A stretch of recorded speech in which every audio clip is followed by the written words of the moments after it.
I will say that I found it a bit surprising that we get two palettes from Nomad Cosmetics for fall. One being the Witchy City Salem, which is fall slash Halloween focused mainly. And then we have this new one that just launched. I think the video goes up on launch day, so I'm pretty sure it did today. The Pacific Northwest palette. First of all, when I look here at the outside, I'm already like, this is my vibe. And let's just take a peek on the inside. This is Twilight meets Longing meets perfection. I don't know. There is just something magical about this combo of colors. And it is an 18-pan palette, and as usual in the 18 pans from Nomad Cosmetics, you can definitely divide them into 3 6-pans. So you have this 6-pan, this 6-pan, and this 6-pan, and then you have 3 very, very cohesive color stories. Let's talk about the swatches. Absolutely spot on. They are utter perfection. I don't know if I make this up in my mind, but I feel like there has been another upgrade. In this palette here, the shimmer shades or the metallics in general, they are very mixed. So I have to read it off the back.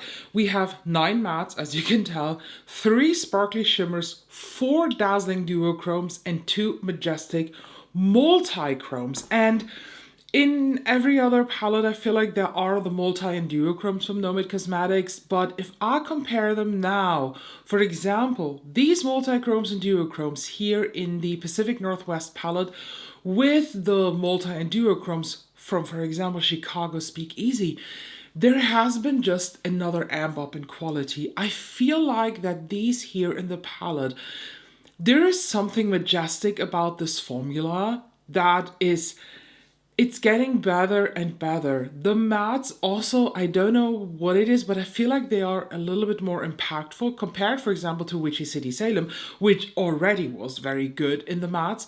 But this is, again, a little bit better. Maybe I'm making this up. Maybe there hasn't been a change in the formulation. And it could all come down to just the pigment itself, because even with the same formulation, sometimes different colors can have very, very different outputs in quality. I will create 3 looks with the palette here in this video, and at the end give you my final thoughts and ranking. But if you want to get this palette or the Witchy City Salem or anything else, then head over to Nomad Cosmetics. You can save 10% with my code ELLAKINKLEY. And for transparency reason, you know that this palette was sent to me in PR by Nomad Cosmetics. As always, I'm starting with the green focus look to just get that out of the way, but honestly, I do have high hopes. So I start with Foggy Forest, and I apply this above the crease as my transition color. I now go into PNW, so Point Northwest, and that one I apply directly through the crease, and then I buff it upwards. We're adding the darkness with Olympic Mountains, and that one goes to the outer lid area and outer crease. I do want to add a little bit of light, so I take Pacific Crest and I blend this on the inner crease part. It's very, very pastel-y, neonish looking. I now tap into Multnomah Falls, I hope I'm saying that right, and I apply this on the outer third to outer half of the lid. That's a very, very pretty shade. Oh boy. And then I pick up Ecotopia and I fill in the rest of the lid. For the liner, I'm taking Urban Decay's Mildew. I think that olivey shade matches. And of course, as always, I need to sharpen my liner first. But now I line my waterline with that. And I also lined the skin a bit. I then go into Olympic Mountains again. Blend that on the lower lash line. I also pick up PNW and blend that slightly below to let it fade out. For the inner corner highlight, I pick up Sunbreak, of course. and apply it. And here we have the first finished look. On the lips, I went with Isamaya flat white lip liner and the confusing Lancome Juicy Treat. I mean, it looks good, but it's a very confusing lip product, but that's not the topic of the video. First look, very green. Let me just get it right out of the way. I do like the greens. Yes, they're fine. I just wish that Ecotopia would not have been as yellow-green, but I kind of like it, but kind of not. But that's just me and the dispute that I have with green, so let's move on to the next look. I feel a little bit neutrally today, so let's do a more neutral look with this palette, and I start with Foggy Forest again because it's the lightest of the matte shades, and I apply this in crease, but I mainly buff it up towards the brow. I now pick up Perfect Pinot. I run this through the crease, and then I also pick up Sasquatch Siding and apply this on the outer V and outer crease. I now pick up Coffee Paradise and I apply this on the outer half of the lid. That is a very, very interesting shade with a, I would say, a gunmetal base, but rainbow flecks of glitter in, and then a little bit of pink and green shift. Interesting, very, very interesting shade choice. I now pick up Salmon Run, and that one I apply on the rest of the lid, and say it with me, where they both meet, I just wiggle them together. For eyeliner, I will be using Nabla's Cupid Arrow in Cappuccino. It's a neutrally taupey brown, a little bit of warmth, but mainly very, very neutral. I then pick up Sasquatch Siding and smudge that on the outer part of the lower lash line. And then I pick up Perfect Pinot. I think you know where this is going. And apply this on the inner part of the lower lash line, and I also use it to buff out the outer part. I feel like I need a little bit more light on the lower lash line, so I pick up Foggy Forest and I buff this underneath the two shades and just use it to let it fade out. For the inner corner highlight, honestly, I think Salmon Run connected with the inner part of the lid would be great, but I will be using Mountains Are Out. It looks super duper cool toned, so let's see how this is going to break actually the look.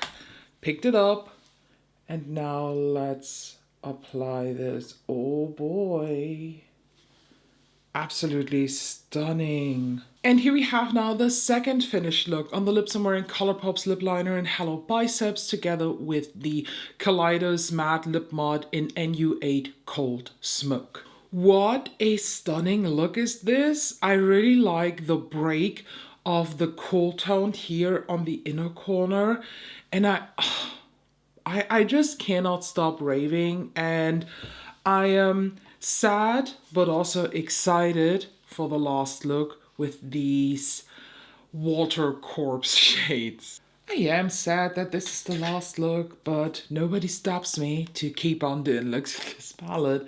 But let's just get right in, and I start directly with Leaping Orcas today. And I apply this on the outer third of the lid and crease. We're going right in here. Then I pick up Columbia River Gorge and I start to blend this where the dark shade, the Orca one, ends, and then I just keep on wiggling to blend everything together. That shade is a little bit more opaque than I thought, so I just slightly tapped back into the Orca one and rebuild basically the outer blend.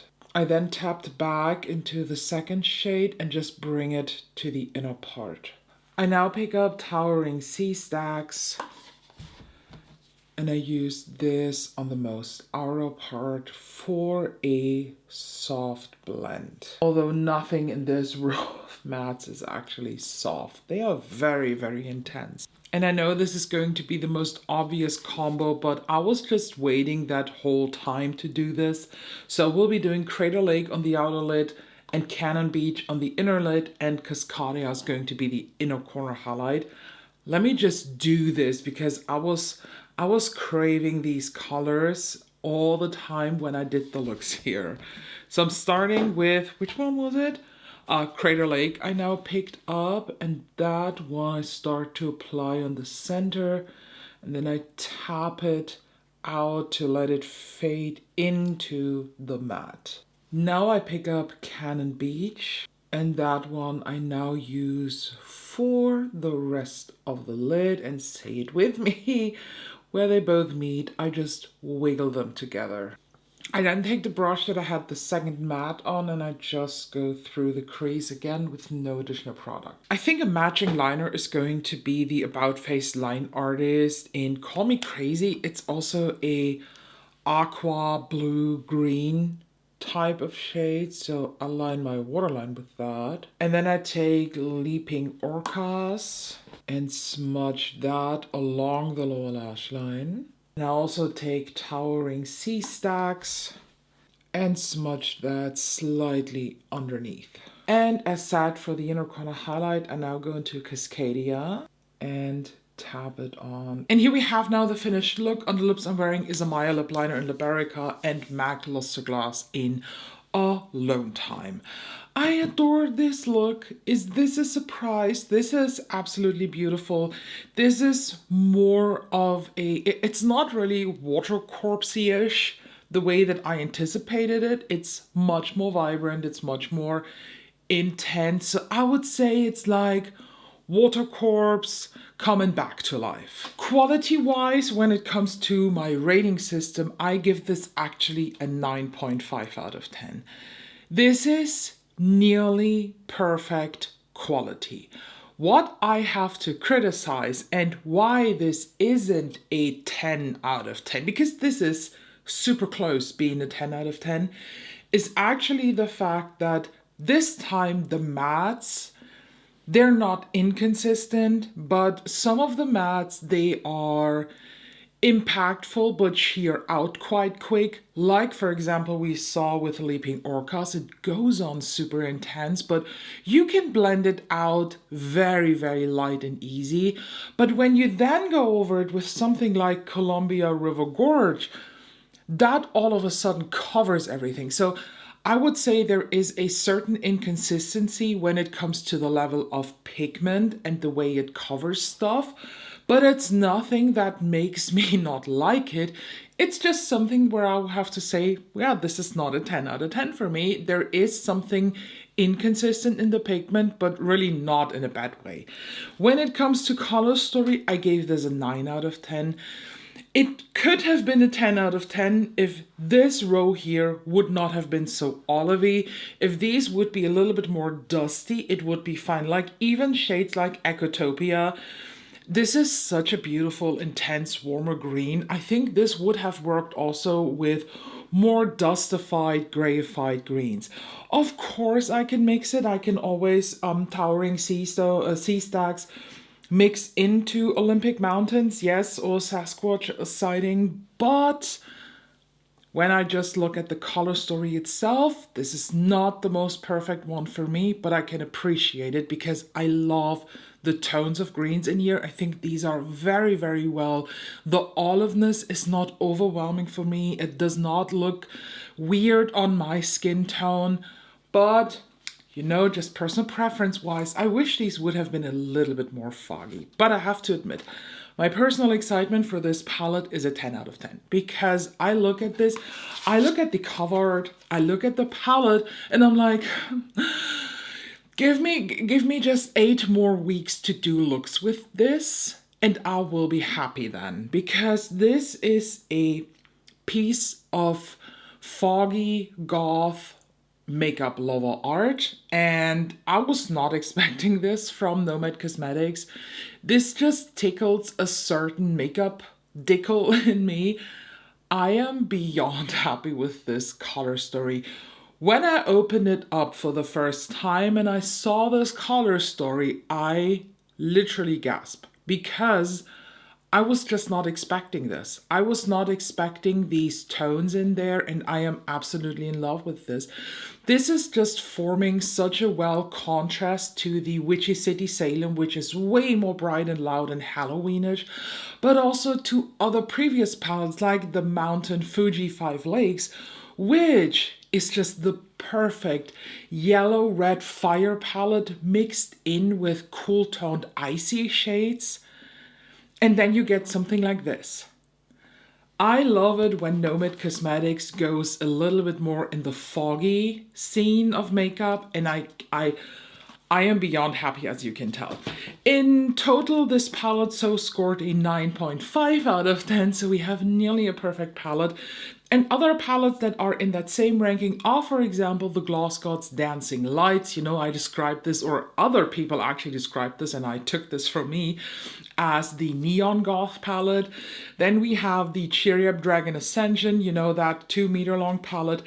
And to my own surprise, in the 9.5, I also put Natasha Denona's Retro palette, like the purple, the OG Retro.